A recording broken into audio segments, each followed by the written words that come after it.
All right, so the recording has started. Thank you, everybody, for joining us today. It's our second day of spring breakout workshops, and we have a lot more going on this week and next week. So hopefully we'll continue seeing all of your faces, at the various topics and workshops we have plans coming up. So, but again, thank you for joining. As I mentioned, this sort of roller coaster of emotions for me on implementing the Unessay in my classes this past semester. So first, for those of you who do not know me, I'm Maggie. I am an assistant professor in criminal justice, and I'm also serving as the associate director of CELT.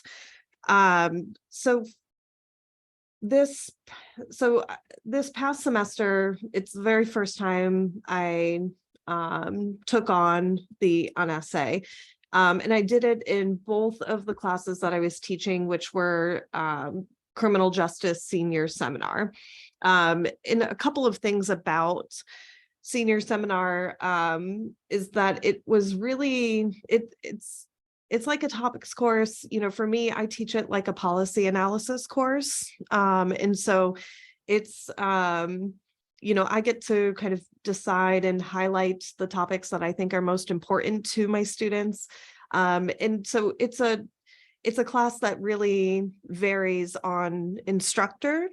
So, different instructors who teach, criminal justice senior seminar might have a completely different focus, might have a completely different series of assignments. We of course have all the same, learning objectives that we're attempting to achieve in this class, or attempting our students to achieve in this class.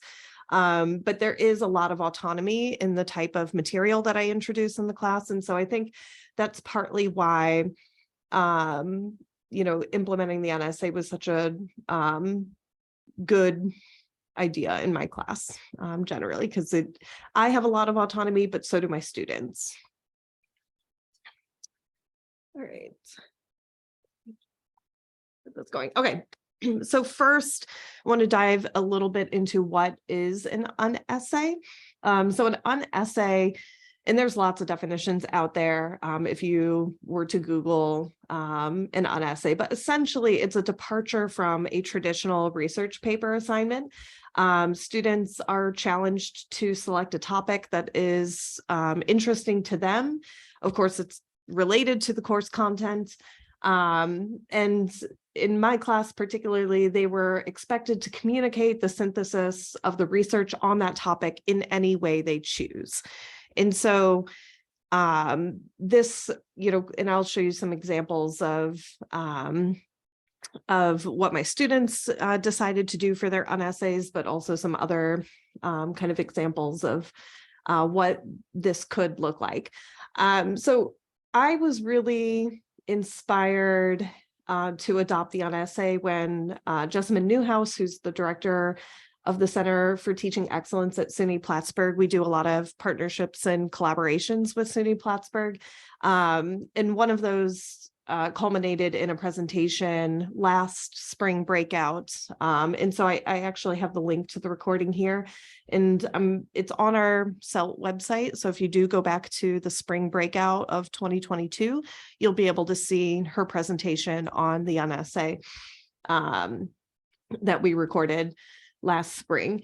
And so, sitting in that workshop, I was really inspired by the work that she's done in her classes with the Unessay. And I was, I thought it was kind of I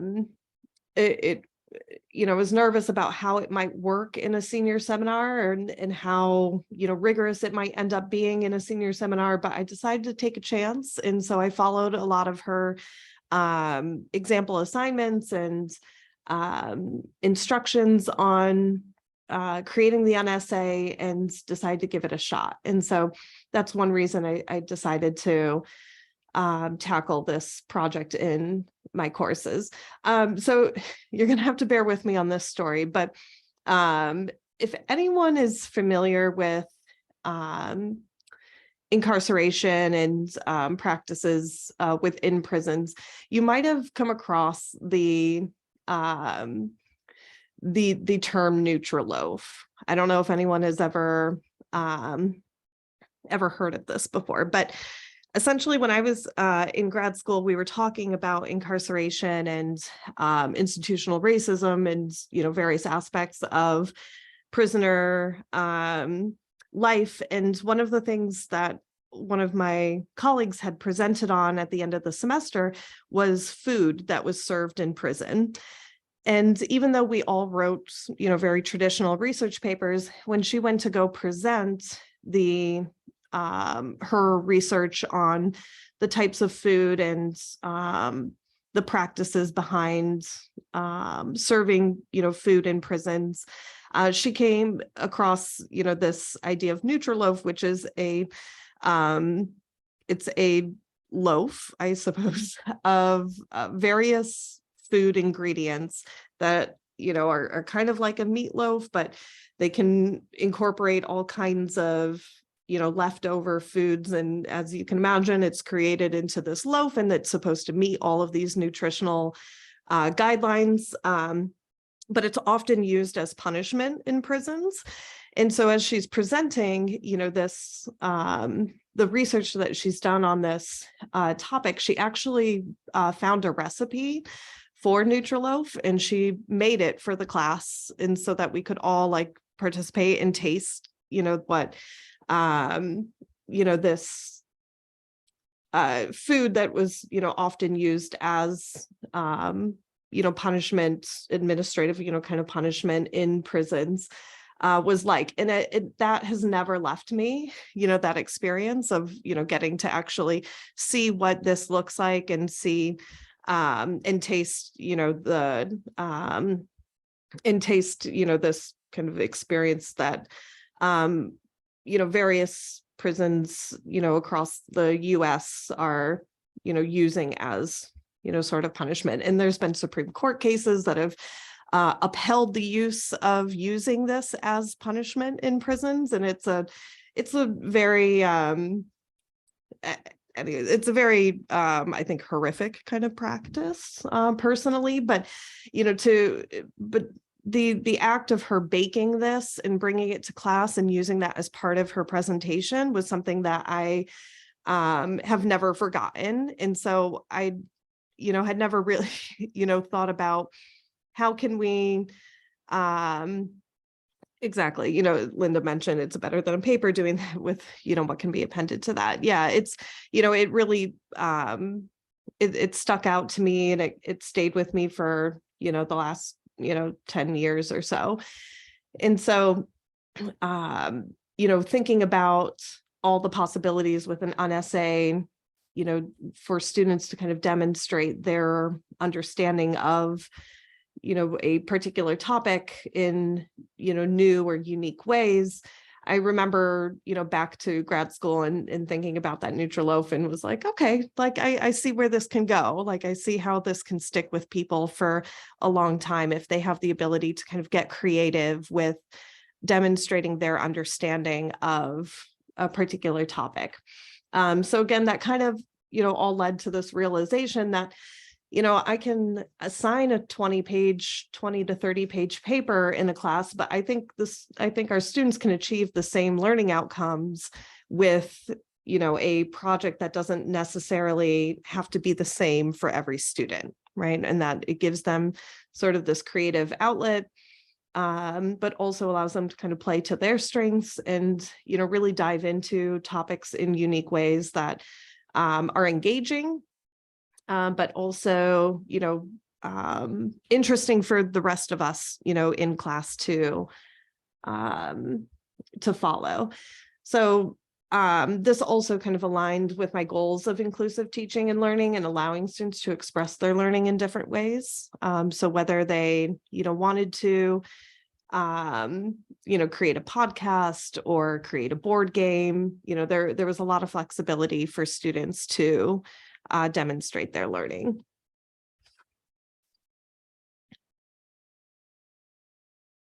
All right, so And actually, so I wanted to kind of go through a little bit about how I created the assignment, and then talk a bit about some of the things that I was nervous about, some of the things that worked out in the end, some of the surprises along the way. But the first big task, once I made the decision to implement this Unessay, was creating the assignment. So for this, I had to identify which learning objectives I wanted for the assignment. So I've listed them here. These were the same exact learning objectives that I had students working towards when they were writing a 20 or 30-page paper in the class. And so, I made it pretty clear that I still wanted this assignment, even though it was vastly different than a traditional research paper. I still wanted this assignment to achieve these goals. So to develop written communication skills, develop oral communication skills, conducting independent research, and critically analyzing criminal justice policies and practices. So the next the next bit that I wanted to incorporate, because again, when I have a large paper assignment, it's typically scaffolded into smaller pieces so that, students are able to, get feedback on each step of the process, and, not be overwhelmed with, a 30-page paper at the very end of the semester. And so I scaffolded the assignment into a proposal, which is something that Jessamyn Neuhaus does. I also required midterm meetings with individual students. So this was a half-hour meeting with me, something that I was able to do because I had smaller class sizes. So I had 31 students enrolled in these two sections of the class. So I was able to meet with them over the course of a week and a half or so, to discuss their proposals and think about some of the details of their projects and how it fit into those learning objectives.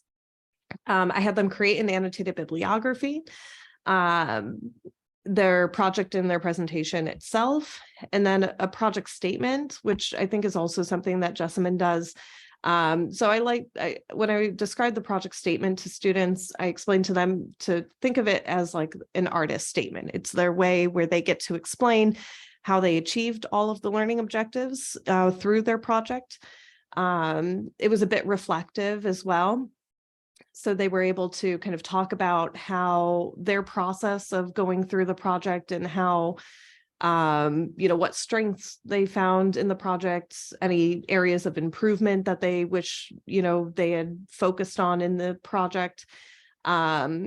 But also I, required some research writing, as part of that project statement as well, so that they could show me exactly how their project was connected to each of, or to, the synthesis of research that they had completed, primarily in their annotated bibliography. I had 30 students across 2 classes. 31 students across 2 classes. So 31 total in 2 sections. After the project statement, I had students complete a self-assessment, and that was particularly related to whether they achieved all of the goals, all of the learning objectives, but also, did they use APA format correctly? Did they, cite their research appropriately? Things, to that effect. And then I also met with them again for a final meeting, and it was at that final meeting that we talked about grades for this particular project. I also provided examples of each assignment. So, for a proposal, I wrote a proposal for a, fictional assignment that a student was proposing. Because again, this was the very first time that I decided to create an Unessay for a class. And so I didn't have prior student examples to kind of rely on and show students like what other of their peers have done. And so I created examples of everything for this, which was a bit labor intensive, but it was worth it because then the students kind of had a clear idea of what to expect in each part of the project. So I created an example of a project proposal, an annotated bibliography, a project statement, and a self-assessment. And then I will jump over onto this link. So this is what I came up with for the assignment instructions. Okay, so it's a few pages long, so I'll just kind of take us through it briefly here. But essentially, at the beginning, I introduced what an Unessay was and kind of why, I wanted to incorporate an Unessay in this particular class. I gave them, some ideas, right? They could perhaps schedule a performance, create videos, art. They could reinvent a board game, which some students did do.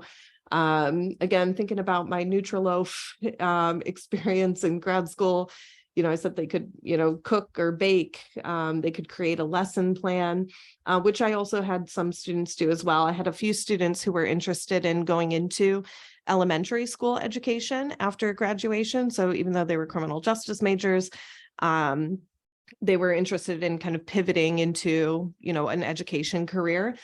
And so, one of the students created a second grade lesson plan on prisoner visitation.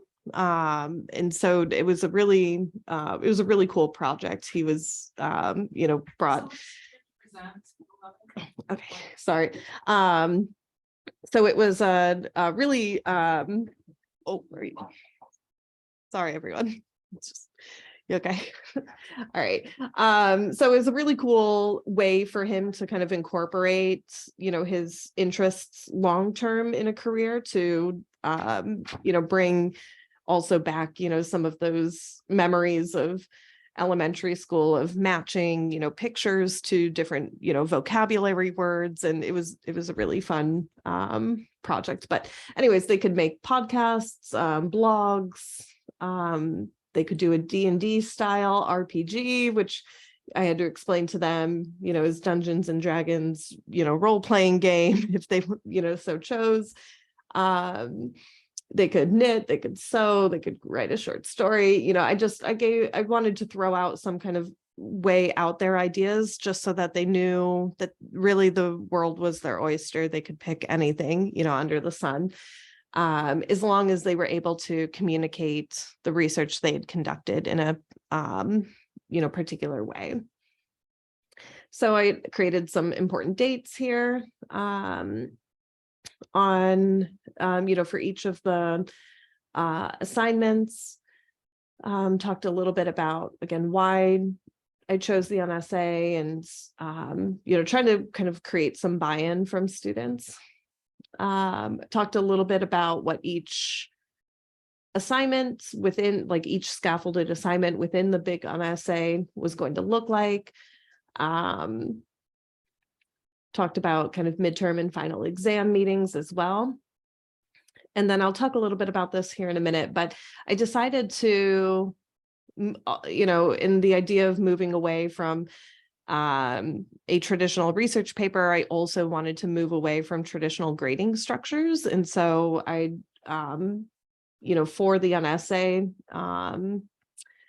I decided to go with an ungrading method for assessing the work here. So, I borrowed, some of this from Jessamyn, but also from other resources on ungrading. So essentially, the idea was to cultivate a culture of feedback. So I allowed students to submit unlimited revisions to all of their work in the class. And also, kind of create peer and self-assessments, but also, identify what an A grade looks like so that we all kind of had an understanding of what a successful project was going to look like at the end of the semester. So I gave them another more detailed example of a topic. And so I gave them like the collateral consequences of incarceration in the game of life. So if you've ever played the game of life, it's like there's a spinning, sort of mechanism where you move a number of spaces depending on what spin you received, and different life events happen. So like paydays, might include money that's reserved for court fees, right? Or money that's taken out from court fees or things like that. So it was a way for students to demonstrate what some of those collateral consequences of incarceration could be like through this game of life, right? Okay, I think I've got a couple questions. Emily? Yeah, thank you. So I really liked the list of examples that you gave on the first page of your assignment sheet. My question is, would you have accepted a more traditional paper essay if a student wanted to submit that? And I ask because in my upper division courses, for the exams, I let students decide how to best demonstrate their knowledge of the material. And I say you can submit something that's written, something that's visual, something that's more auditory, whatever is going to work best for you. And the overwhelming majority of them choose a paper still. Yeah. And so I don't know if any of your students were apprehensive about doing something alternative, or if you would have accepted a paper. Yeah, so I did have a few students who were really dedicated to writing a paper.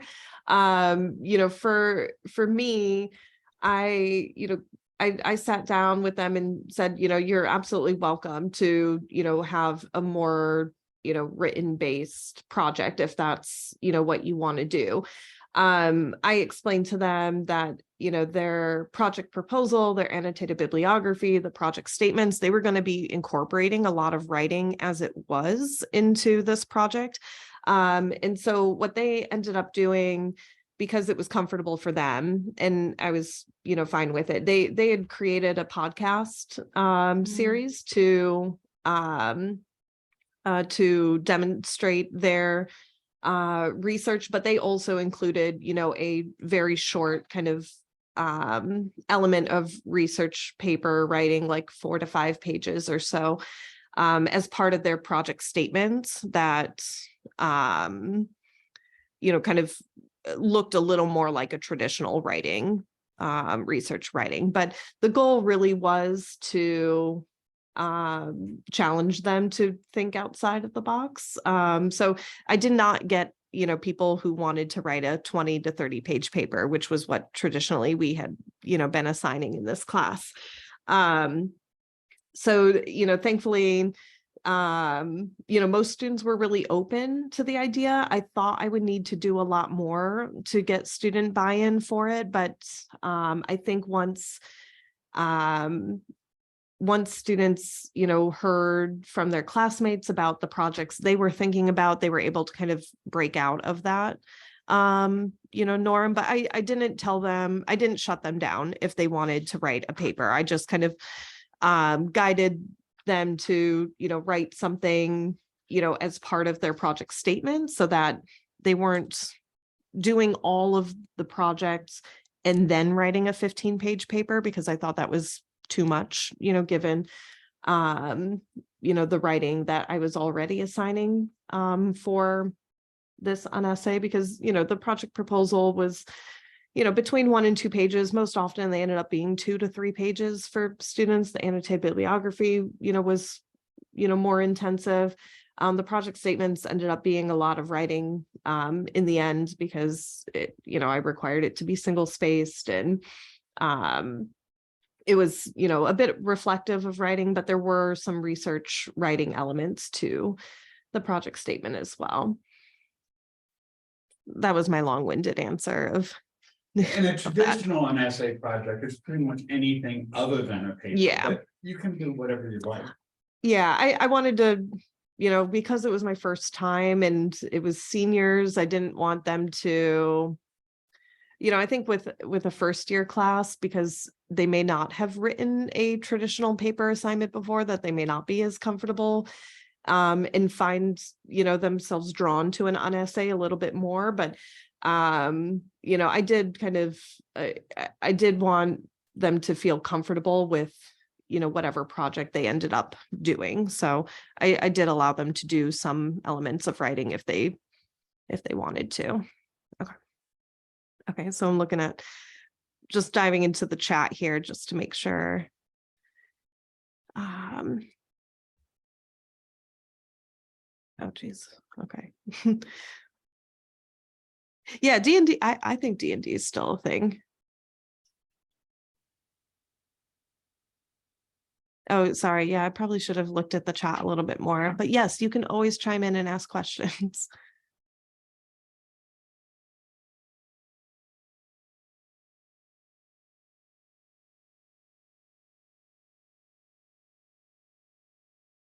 Yeah. So, and I'm like that too, Linda, that, even though I like to think of myself as being fairly, creative, I do kind of like having the bounds of, certain assignments, having kind of clear boundaries to it. And the Unessay just really doesn't have those boundaries, right? So it's something that I had to get comfortable with as an instructor, and something my students definitely had to get comfortable with as well.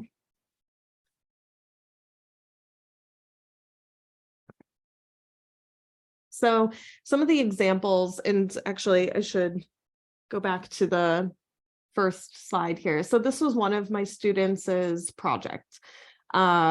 She created a Monopoly board, and the idea was to show how people of varying incomes navigate the criminal justice system, and how socioeconomic status is related to various criminal justice outcomes. And so players would start with different amounts of money depending on their socioeconomic status, and various community chest cards and chance cards would give them kind of opportunities to either accumulate wealth or navigate the criminal justice system in a little more in a straightforward kind of easier way, while other cards would give players barriers to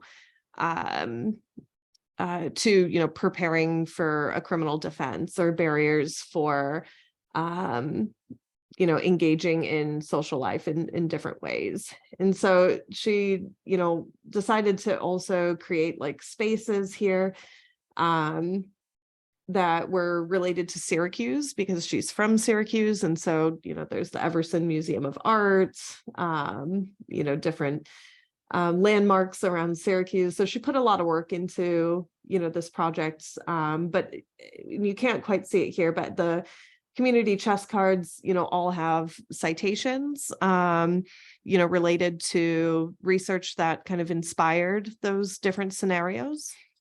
And so she had the class come up in groups to play a couple of rounds as she was presenting. It was a really really well thought out project. And so I'll share some other examples. I had one student do a podcast on campus sexual assault. He went into some of the research on effectiveness of bystander intervention programs and how it related to campus sexual assault.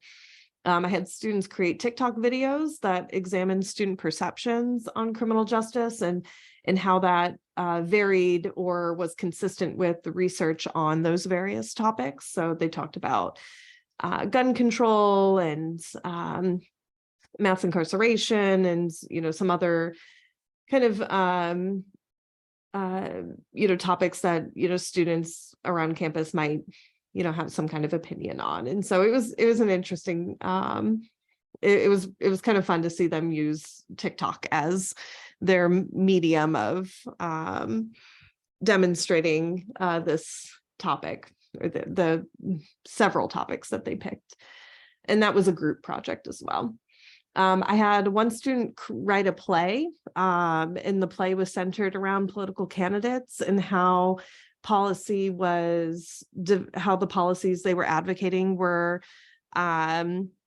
inspired by their views on criminality and criminological theory. And so that was pretty fun. The students got to, were randomly assigned a part, and, so they all had like a play script in front of them, and then they acted out the play in class. It was a pretty cool project. I had one student who, ended up not, it ended up a little bit different, but I thought the idea of the project was pretty cool. Essentially, they did choose your own adventure on reentry. So if you are familiar with Goosebumps and some of those choose your own endings, sort of storylines where the character faces a decision and you have to go, you have to make that decision, and that leads you to a different chapter of the book, depending on the decision that character made. And so they did that around reentry and some of the barriers that people face upon reentering from a carceral institution. There were also lots of people who wrote short fictional stories, on the criminalization of abortion, gang involvement. And so they, printed out and assigned the chapters to groups, or they recited, chapters of their short story to the class. It was actually, really awesome to see how they incorporated, some of the research that they conducted and how it informed some of the decisions they made about the characters in their book, and, what kinds of storylines and plots that the characters faced based on the research they had conducted.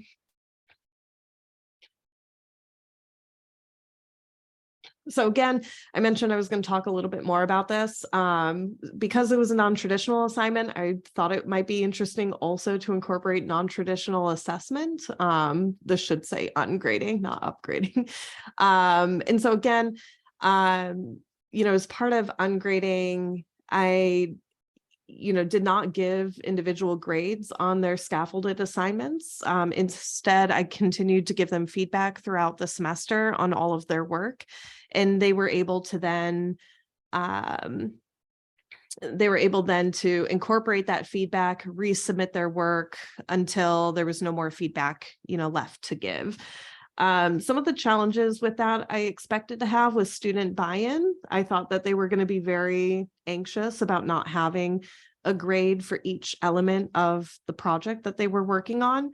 But really it was my own buy-in that was really challenging. It was hard for me to, kind of let go of that traditional grading structure and kind of embrace something that was out of my comfort zone.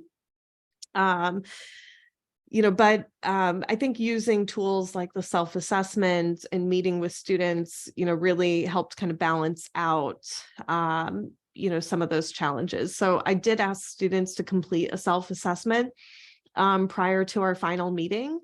And within that self-assessment, I asked them to assign themselves a grade.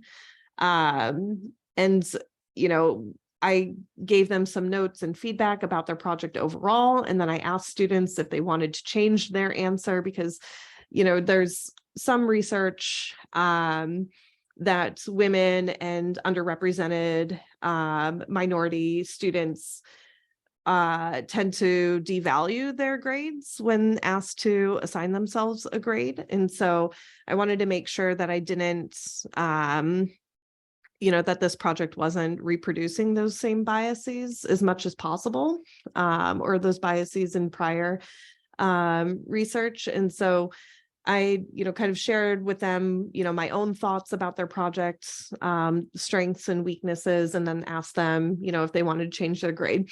Most of the time they did want to change their grade, which was, I think for, the conversations we had was actually appropriate. Some of them rated themselves lower after, those discussions were had. Some of them rated themselves higher. My big fear was that there was going to be a lot of disagreement and very messy decision-making about grades in the end, but in reality, we mostly agreed. There were only 2 students who were slightly off of what I would have assigned them as a grade, but in the end, it all worked out. We kind of came to through kind of some ideas of what those strengths and weaknesses were with the project, that in the end they we had agreement in those grades. Some of the challenges is that I use this untraditional grading practice for the Unessay, but not for other parts of the class, that other assignments in the class that I assigned. So I assigned hypothesis readings. So students were responsible for annotating readings every week, and that remained to be a fairly traditional grading practice alongside their attendance and participation. And so, I want to stress that this was my very first time doing both an untraditional assignment like an Unessay as well as an ungrading assessment. And so I think if I were to do it all again, I would, really rethink having, both a traditional grading practice and an untraditional grading practice within the same course. But I'm also interested to hear anyone else's experiences on, incorporating an ungrading method in their class. Things that went better than expected. Brightspace submissions were actually really excellent. The way I set up all of the assignments was that I allowed for unlimited submissions to the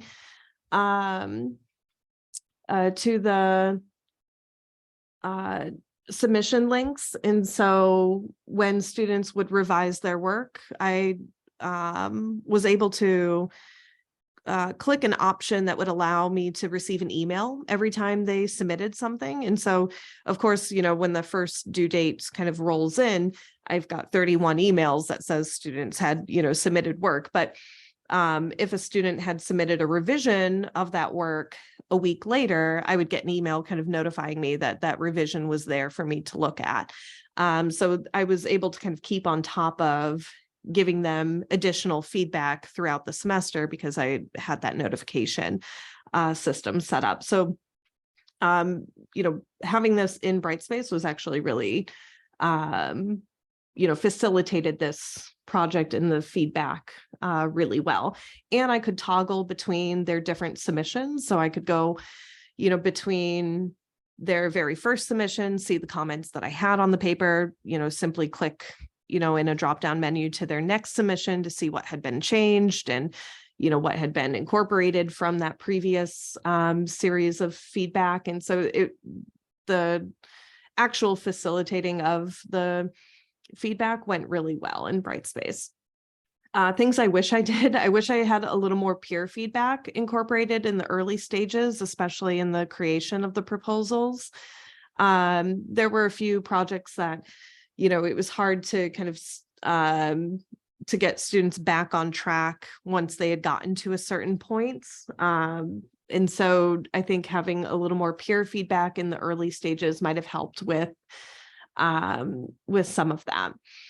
I wish I had done more self-assessments at each of the scaffolded stages. I only did it overall, so they reflected about their work overall at the end of the semester. But I wish I had done it at each of those scaffolded stages. I'd asked students in their proposals to describe what an A grade looks like for their project. But I think I should have also had them identify what other grades look like as well. Like what a B grade would look like, what a C grade would look like, etc. I think that would have given students a little more clarity for themselves on what where their work would have landed beyond an A grade, if it were lower than an A. And also I would have had them submit their projects, well before their presentation. I let them, kind of submit their work, right up until their presentation date. And I think giving them feedback on their presentation overall would have made the presentations go a little more smoothly. For the most part, they did go quite smoothly, but for some students, I think they would have benefited from having a lot more feedback on the presentation prior to presenting to class. Things I shouldn't have done is made the project statement due so late in the semester, because I think that would have benefited from more rounds of revision as well. I only had that unlimited revisions for the proposal and annotated bibliography. There's probably other things I would have changed, but right now my brain's a little fried. So those are just some of the things I think, were kind of stood out to me. Things I worried about but shouldn't have been. I was worried that it wasn't going to be rigorous enough for a senior seminar, but in the end, the students did a ton of work into this project, like a lot more work than I think, half of the students who showed up to, write a paper, they were writing the paper the weekend before the paper was due. But they were doing a lot of work throughout the entire semester. And so I think, in terms of rigor, this project certainly achieved that. I was worried that there wasn't going to be enough writing, but in the end, there was quite a bit of writing. And because the students were really encouraged to submit their work until feedback was exhausted, a lot of students took advantage of that. And I probably needed a little bit more time to do that. I'm kind of jumping down to the next point there, but some students submitted their work 3 to 4 times. It was a lot to kind of keep on top of, even with just 30 students. But most of them just submitted once or twice. But it was a bit time consuming. I don't regret it, but I think, knowing what I know now, I would have allocated my time a little bit differently, or had assignments due at different times in the semester to kind of allow for that feedback to not be so time consuming. Some unexpected potential consequences of the Unessay was the students really enjoyed talking about their projects with each other throughout the whole semester. I'd, and I've told my class this a million times, there was something about this particular class, or these 2 classes, that was really a high point in my career, just the way that they engaged with each other and the kind of connections and friendships that they formed in the class. And I'm a little afraid that I'm going into this career for another 30 some years, and I might have hit my high point here, but these 2 classes were wonderful. And they were so supportive of each other. They clapped. They were, I didn't have to, really do much to get them to work together and to, be so supportive of each other. They just all, I don't know if it was their personalities, if it was maybe partially the creative elements of the Unessay, but they really worked well with each other in developing and helping each other develop these projects. And I found that students, at least, for me, I met with a lot more students about this project, which I think, again, is the nature of the project. But, I met with a lot more students about each step of this project than I ever did with students writing a 15 to 20 page paper. Frank? Hi, thanks, Maggie. Just have a couple procedural questions, I guess, and that I might have missed. So you said you had 30 students. Is this your capstone? Is this your department's capstone? Yeah, so it was 30 students in 2 different sections. So it was about 15 students a section. That makes sense. I was going to say that's a huge capstone. Yeah, that's a huge capstone. Okay. So you're doing 2 of them. All right, that's a lot. Correct. Okay. Yeah, so it was a lot, but those were the only classes that I was teaching this semester, so it was manageable for sure. It makes sense. And then and maybe you addressed this at the beginning. I came in like a minute or 2 late. This sounds really interesting. I guess because our department, at least a couple of us in my department, have been going around and around on our capstone because we're very concerned about their writing ability, I guess. Yeah. And what was, could you, I mean, you said you were inspired to do this in part by this person at Plattsburgh and, you know, just reading about it, but what, could you briefly describe sort of what was the status of the capstone prior, I mean, in your experience teaching prior to this? Yeah, so for me, I assigned a policy analysis paper in this class, you know, when I taught it prior, and that some of the writing really was, I should have mentioned that too, that did kind of inspire me to change the project, because the writing was it, I don't want to say the writing was necessarily, you know, I still had challenges with students writing in this project as well. But I think because of, you know, the scale of the paper assignment prior to, you know, to assign a 20, you know, to 25 to 30 page paper, it was so intimidating to students that when it came to making, you know, incorporating feedback from them, they just weren't incorporating the feedback. You know, it was just, and I know that a lot of faculty have run into this where, you know, they spend hours and hours giving very detailed feedback about, you know, how to create, you know, better communicated paper. And even doing that at scaffolded stages, you know, throughout the semester, I just wasn't seeing that feedback. You know, as I didn't see the student commitment to that feedback as much. And so what I really liked about this project is that, and I was very upfront with students that I wanted to create a culture of feedback. And that was part of, you know, what they needed to commit to, you know, expect an A grade at the end of this project. And so I really did feel like there was much more of student motivation to, you know, really work on this project and to create more polished writing in the class, but also because I, you know, had, you know, I mean, they didn't write 20 pages, right, for this project. You know, they wrote maybe 10 pages for this project.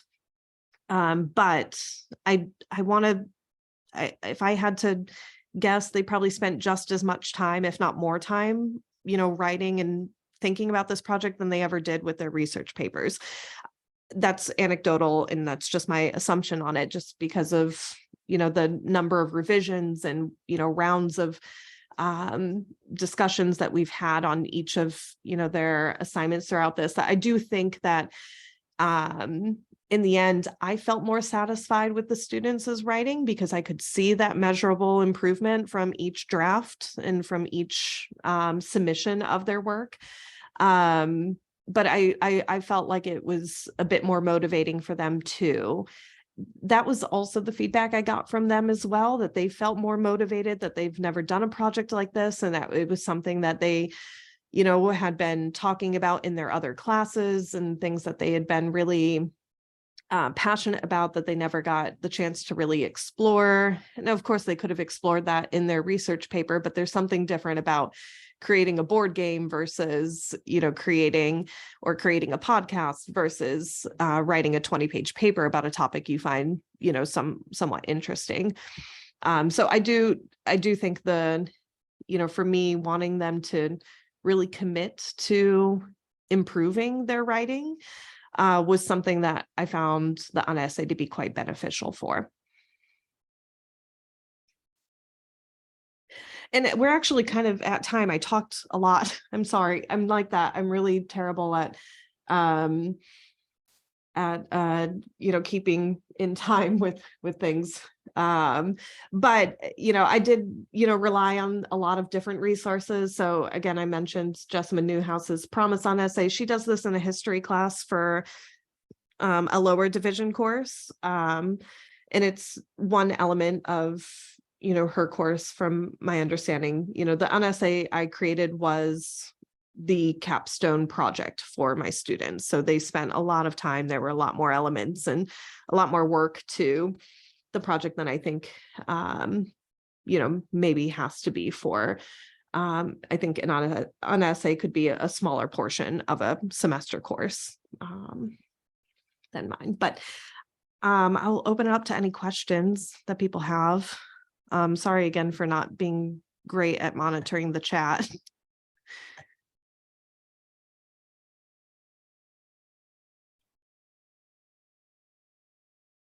Yeah, so Linda, to your question, how much of the semester was dedicated to the project? About half of the semester, because you know, we did a lot of you know, topics and discussions on topics, you know, the first half of the semester, and then we really kind of shifted focus to the Unessay and the students as topics following that. I didn't mention this, but in the midterm exam meeting, I did have students indicate how long they felt like their presentations were going to be. So if one student was like, I need 45 minutes to present to my class, I would break out the schedule, mark them down for 45 minutes and, you know, kind of create the presentation schedule on that. So I didn't plan the second half of my semester just so that I can make sure I can incorporate enough time for students to present their work. Some students, you know, took 20 minutes. Some students, you know, I did allow students to work in groups on some projects, and, you know, I had one group present for over an hour, you know, on their work. So, but I let it up to them to kind of decide how much time they would need. And I gave them a little bit of guidance about how much time I thought they would need for the project. Okay, thank you. Yeah. This has been very helpful. So Yeah, and I'm happy to send, you know, any of the you know, materials that I created for my class. You know, if you need anything. okay, great. Awesome. All right. Well, thanks so much. Take care. You too. Bye-bye. Bye. Okay, Stop the recording. okay.